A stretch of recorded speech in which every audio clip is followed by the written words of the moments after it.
Ô, Paulo Nunes, tá aí você, sufocando o Vasco em São Januário e o Palmeiras depois viraria campeão da América na sequência, hein, Paulo? Um grande abraço pra você, um prazer imenso tê-lo aqui no programa Paiquerê Futebol Memória. Tudo bem, Paulo Bala? Tudo tranquilo, Rodrigo, um abraço a vocês também. Esse gol me lembra muito, um abraço para todo o povo de Londrina. Esse gol me traz grandes recordações, porque a gente sabia que esse jogo seria uma final antecipada, né? Porque eram duas equipes muito fortes, duas equipes que entraram com tudo na Libertadores para vencer, e nós sabíamos que aquele jogo, se a gente passasse pelo Vasco, com certeza daria um passo muito grande à conquista, e foi o que aconteceu depois, posteriormente. É verdade, o segundo gol do Palmeiras nesse jogo, o Paulo Nunes, uma tabela sua com o Alex, que culminou no gol dele, foi uma coisa maravilhosa, hein, Paulo? Com certeza, até hoje o Alex, né, ele fala que esse foi um dos gols mais bonitos que ele teve, também o segundo foi no Palmeiras de São Paulo, eu converso com ele sempre, foi uma tabela maravilhosa, né, o Alex era um jogador de qualidade, um jogador que tinha uma inteligência muito grande, e se jogar com um jogador assim fica fácil, né, então a gente sempre tinha essa jogada nos treinamentos, a encostada de nós dois para uma tabela, para fazer um 2, e naquele jogo ela saiu, como sempre, saiu nos treinamentos, deu certo, fez um grande gol ali, com certeza foi um passo grandíssimo para a gente conseguir aquela vitória e a classificação do São Januário. E o goleiro Márcio do Vasco da Gama, Paulo Nunes, ele estava substituindo o Carlos Germano, que tinha fechado o gol na primeira partida, naquele empate por 1-1 no Palestra Itália, e nesse jogo em São Januário ele não foi bem. O Filipão, vendo isso, mandou vocês chutarem bastante nele, vocês perceberam que ele estava nervoso? Como é que foi isso, Paulo Nunes? Não, sem falar que, como você disse, o Germano tinha fechado, né? O gol, né, no Palestra, nós fizemos uma grande partida também no Palestra Itália, mas o Carlos Germano foi muito bem, foi o melhor jogador em campo, ele pegou 2 bolas minhas, assim, de frente, né, e com uma velocidade, uma rapidez incrível. Nós sabíamos que a falta do Carlos Germano seria importante pra gente. Jogar com um goleiro que estava entrando agora também, uma decisão daquela de Libertadores, porque era uma decisão, a cobrança, a força que estava tendo a torcida do Vasco naquele momento, sabíamos que ele poderia sentir. Então geralmente nós sempre chutávamos de perto da grande área. Nesse jogo não. Nesse jogo nós tentamos de fora, porque o Filipão pediu, porque nós sabíamos que ele podia sentir e como sentiu no jogo.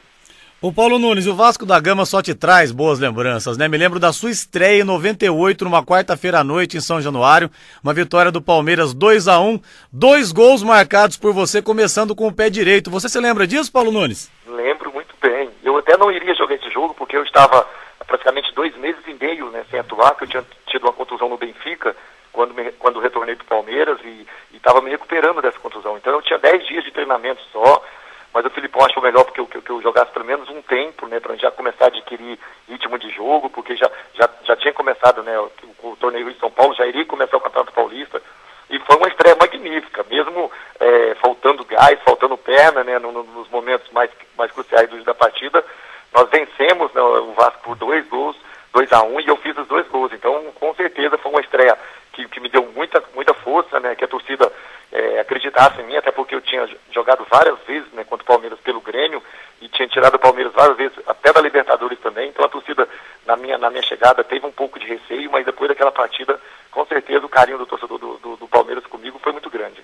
E hoje no Pacaembu tem Palmeiras e Vasco da Gama, o que você espera dessa partida? E principalmente, esse time do Palmeiras engrena com o Filipão, que você tão bem conhece, Paulo Nunes? Engrena. E não só o treinador, né? Eu acho que o Palmeiras precisava de contratações de peso. Eu acho que esses jogadores que vieram estão dando conta do recado, jogadores que têm personalidade, né? A equipe do Palmeiras era muito jovem, agora com Valdívia, Kleber, esses jogadores se impõem mais dentro de uma partida, né? E o Filipão, sabendo trabalhar, né, da melhor maneira que ele sempre soube, é uma pessoa que pega muito, né, do jogador, tira muito do jogador, o jogador se entrega jogando para ele, porque é um treinador, além de ser um grande treinador, um excelente caráter, é um paizão para os jogadores, então o jogador se entrega, se motiva a mais. Pena que não seja no Palestra, né? O Palmeiras, o Pacaembu não é a casa do Palmeiras, né? A gente não, eu até brinco, a gente não se sente bem na casa dos outros, então, mas infelizmente Palestra tá, infelizmente, né, está nessa reforma aí, construindo a nossa arena, mas dentro do Pacaembu também, jogando em São Paulo, o Palmeiras tem grande chance da vitória.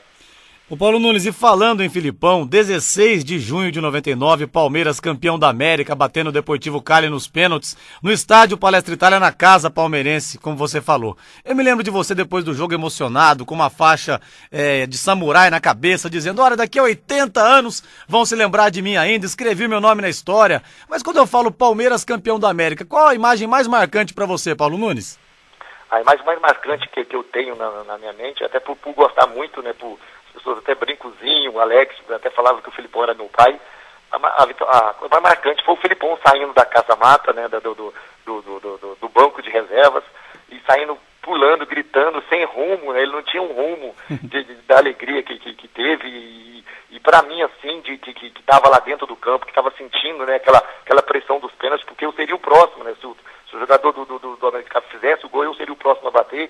É a emoção de você olhar para a arquibancada e ver a torcida palmeirense, é um título inédito, é como eu te falei, como eu falei na época e te falo agora, é a história, né, isso aí pode vir, o Palmeiras pode ser campeão mais 3, 4 vezes, mas aquela foi a primeira conquista, né, do Palmeiras numa Libertadores, e aquilo vai ficar para sempre na memória, né, eu colocando aquela máscara, né, de samurai, e a comemoração, quer dizer, a festa em São Paulo, aquilo é para sempre. Eu digo, a gente é privilegiado, lógico, nós trabalhamos, qualquer funcionário, qualquer empresa trabalha, lógico, para ganhar dinheiro, mas no nosso meio nós temos uma coisa maior ainda, né, que é a recordação, que é a alegria de você ver hoje, andando nas ruas de São Paulo, no Brasil inteiro, né, pessoas que lembram daquilo, que te tratam como se fosse da própria família, né, o carinho dos torcedores, do torcedor, que é imenso. Então a gente tem isso.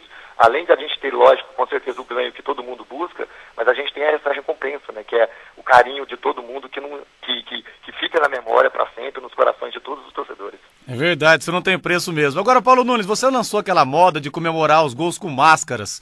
Então um dia era uma máscara da tiazinha, um dia era uma máscara da feiticeira, outro dia era o nariz de porco. Mas teve uma história naquela final entre Corinthians e Palmeiras do Campeonato Paulista de 99, no dia 20 de junho, o empate 2-2, aquele jogo do quebra-pau que o Edilson fez às embaixadas, que eu ouvi falar o seguinte, que você estava com uma faixa de campeão da Libertadores, o Palmeiras já tinha ganho essa competição, no calção, para caso você fizesse um gol, você colocar aquela faixa e, claro, provocar os corintianos, como quem dissesse, o Paulista é de vocês, mas a Libertadores é nossa. Isso é verdade ou é mentira, Paulo Nunes? Não, é praticamente isso. Eu joguei muito tempo com o Gamarra, no Benfica, né, de Portugal, e o Gamarra jogava no Corinthians naquela época. O Gamarra era muito meu amigo, né? 2 dias antes da final eu estava jantando, né, nossas famílias estavam fazendo um churrasco na casa do Gamarra, e ele me disse que o Vampeta, o Dineio e o Edilson tinham armado vários tipos de máscaras, todas que eu usava com eles, né, porque eu também imitava o grupo de pagode que o Edilson tinha, e aí imitava várias coisas, né, matando o Gavião, sobre a equipe do Corinthians. E eles me disseram que eles tinham armado toda porque não tínhamos como dar a volta por cima naquele jogo. Nós jogamos com o time reserva no primeiro jogo, porque a gente estava disputando o final da Libertadores e do Campeonato Paulista ao mesmo tempo, né? Era no jogo terça, quinta e depois terça e quinta de novo. Então o primeiro jogo jogamos com o time reserva, tomamos de 3-0. E o Corinthians jogava pelo resultado igual, então a gente tinha que fazer 3 gols de diferença. E a Federação Paulista nos obrigou a entrar com o time titular, nós nem concentramos, a gente sabia que não tinha condições de virar o placar. Então, como eu já sabia que eles iam usar essas máscaras, eu falei, já que eles vão ficar com esse Paulistinha, eu vou levar minha máscara de campeão da Libertadores, para provocação mesmo, para provocar, porque naquela época podia fazer isso, né? Hoje não se pode fazer mais nada, não se pode comemorar o gol que é cartão amarelo, porque a alegria do futebol é isso, é a brincadeira do torcedor no outro dia, num bar, no local de trabalho, zoação, brincadeira, e hoje você não vê mais isso, hoje você vê só ignorâncias. Então, assim, foi uma coisa que já estava programada, aquela faixa. Só que o Edilson, como já sabia que não tinha mais jeito de fazer, ele fez aquelas embaixadinhas, que também é um grande amigo meu, entendeu? No outro dia a gente estava jantando junto, no outro dia a gente falou assim, que besteira que nós fizemos. Ele, então, mais ainda, né, que foi cortado da seleção brasileira. Mas, assim, são coisas que acontecem no meio do futebol. Porém, as brincadeiras não podem acabar. E eu fico chateado no futebol hoje que não tem jogadores mais que têm essa facilidade, né? Como tinha eu, como tinha o Viola, como tinha o Túlio, de fazer a alegria do torcedor, isso a equipe adversária. É verdade, uma pena. O futebol hoje tá chato demais mesmo. Mas que bom que você e o Edilson fizeram as pazes, porque na hora que ele fez as embaixadas, o primeiro jogador que chegou nele, se eu não me engano, foi o Júnior, mas foi um empurrãozinho de nada. Você deu uma bica nele, ele deu outra em você e o pau começou a quebrar. Foi com vocês dois mesmo ali, né, Paulo? Foi.